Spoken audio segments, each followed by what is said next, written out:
तो आज के क्लास में हम पढ़ेंगे यूटिलिटी फैक्टर सिस्टम के बारे में। तो ये क्या है?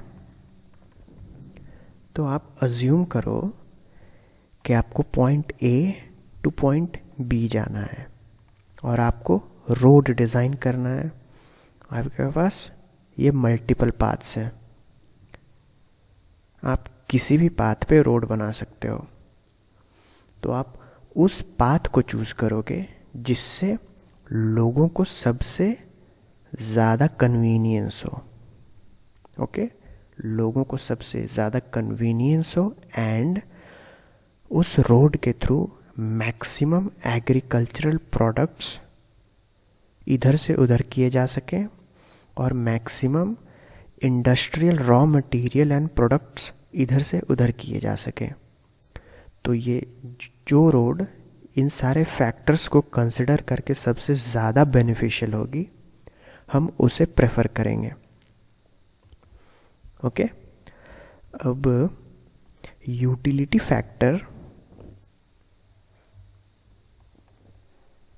किस चीज़ पे डिपेंड करेगा? पॉपुलेशन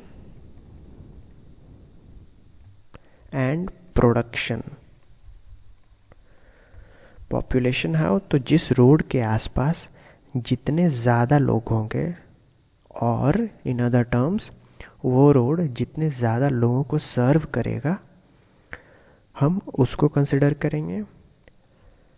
प्रोडक्शन मीन्स जो एग्रीकल्चरल प्रोडक्ट्स हैं एंड इंडस्ट्रियल प्रोडक्ट्स हैं, उसके मूवमेंट में जिसमें सबसे ज़्यादा सहूलियत हो, हम उसे चूज करेंगे।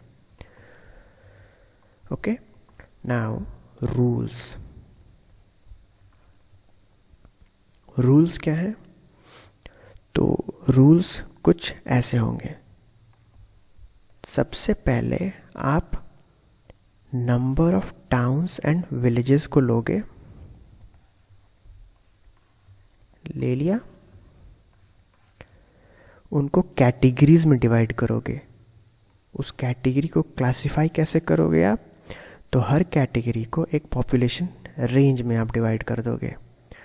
मान लो 2000 टू 5000 में किया, 5000 टू 7000 में किया, 7000 टू 10,000 में किया और 10,000 टू 20,000 में किया। आप इतने सारे कैटेगरीज बना लो। सारे कैटेगरीज बना लिए। अब आपको क्या करना है कि हर कैटेगरीज में कितने सारे विलेजेस एंड टाउन्स आएंगे, आप ये कैलकुलेट करो। तो मान लो पहले वाले में आपके पास है 2, दूसरे वाले में 4, तीसरे वाले में 3 और लास्ट वाले में 1। कर लिया। हर कैटेगरीज में कितने टाउन्स एंड विलेजेस हैं ये मेंशन कर दिया। ओके, नेक्स्ट आपको क्या करना है कि नेक्स्ट में जो सबसे लोएस्ट रेंज है, वो कैटेगरी जिसके पास सबसे लोएस्ट रेंज है, हमारे केस में 2000 टू 5000, उसे हमें यूटिलिटी फैक्टर देना है 0.5। नेक्स्ट वाले को उससे 2 गुना means 0.5 times 2 is equal to 1। Next वाले को पिछले वाले से 2 गुना मीन्स 2। नेक्स्ट वाले को उसके पिछले वाले से 2 गुना मीन्स 4। आपने ये कर लिया। अब नेक्स्ट में हमें क्या करना है कि आपको agricultural production and industrial production को देखना है। ओके, उसमें कुछ एक वैल्यूज़ दिए होंगे कि कितने टन्स में एग्रीकल्चरल प्रोडक्शन हो वहाँ पे और कितने टन्स में इंडस्ट्रियल प्रोडक्शन हो रहा है वहाँ पे। तो आप उन वैल्यूज़ को नोट करो। मान लो यहाँ 100 टन्स है, यहाँ 200 टन्स है। ओके, और इसमें एक यूटिलिटी फैक्टर आपको पहले से मेंशन किया होगा कि आपने पर टन कितना बेनिफिशियल होगा, उसका यूटिलिटी फैक्टर पर टन कितना होगा। ठीक है, तो मान लो इसमें हमें दिया है पर टन 1/100। ओके, और इंडस्ट्रियल में है पर टन 10/100। ठीक, तो आप इन वैल्यू से मल्टीप्लाई करोगे तो ये ऐसे होगा। नाउ हम एक क्वेश्चन करते हैं और ये क्वेश्चन कुछ यूं है। तो ये रहा क्वेश्चन। इस क्वेश्चन में क्या मेंशन्ड है? तो इस क्वेश्चन में हमें दिया है 2 पाथ, ठीक, P and Q। In 2 paths में ये 500 एंड 600 किलोमीटर्स दोनों पाथ्स के लेंथ्स हैं, और हर पॉपुलेशन रेंज में कितने टाउन्स एंड विलेजेस आते हैं ये मेंशन किया हुआ है। Agricultural production and industrial production in tons कितने हैं, और साथ में ये मेंशन किया है कि एग्रीकल्चरल प्रोडक्शन का जो यूटिलिटी फैक्टर है वो 1/1000 टन्स है, और इंडस्ट्रियल का 5/1000 टन्स है। ओके, तो ये हमें क्वेश्चन गिवन है। अब हमें क्या करना है कि सारे के सारे जो रेंज हैं, पॉपुलेशन रेंज, उनका यूटिलिटी फैक्टर इंडिविजुअली कैलकुलेट करेंगे हम। तो ये कैसे होगा? तो सबसे फर्स्ट वाले का क्या है 0.5, दूसरे वाले का उससे डबल, तीसरे वाले का उससे डबल, नेक्स्ट 4, नेक्स्ट 8। हर किसी का यूटिलिटी फैक्टर पता चल गया। अब हमें क्या करना है कि P का यूटिलिटी फैक्टर हम कैसे कैलकुलेट करेंगे? तो उसके लिए हम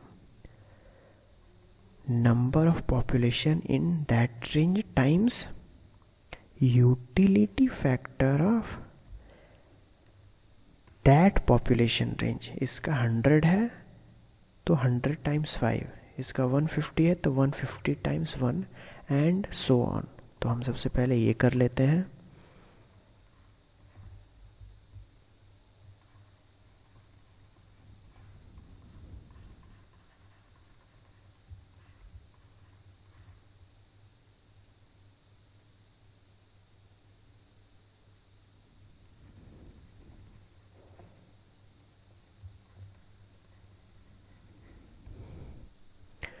एंड नेक्स्ट इज एग्रीकल्चरल और इंडस्ट्रियल का। तो इसके लिए हमें क्या करना होगा कि जो गिवन प्रोडक्शन है into utility factor of agriculture, तो ऐसे ही करेंगे 150 times 1000 plus 20 into 5/1000।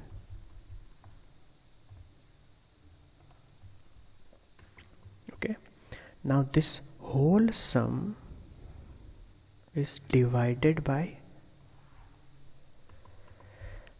length of the road। जब हम इसे कैलकुलेट करेंगे तो P का वैल्यू होगा 0.7685। ओके, सिमिलरली हम Q के वैल्यू को कैलकुलेट करेंगे तो ये कुछ ऐसा होगा।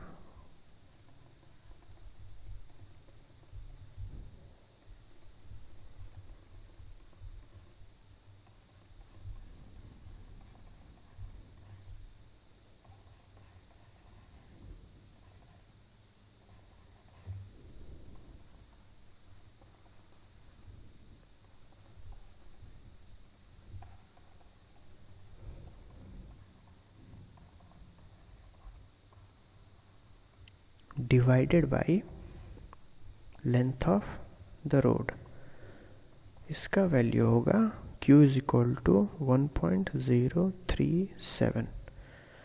आप यहाँ पे ऑब्जर्व करोगे कि Q का जो वैल्यू है वो P से ज़्यादा है। तो इस केस में हम क्या करेंगे? तो सिंस Q का जो यूटिलिटी फैक्टर वैल्यू है वो P से ज़्यादा है, हम उसे कंसिडर करेंगे। तो हम Q वाले पाथ को कंसिडर करेंगे, ऑल्दो उस पाथ का लेंथ ज़्यादा है क्योंकि उसका यूटिलिटी फैक्टर वैल्यू ज़्यादा है। Okay, thank you.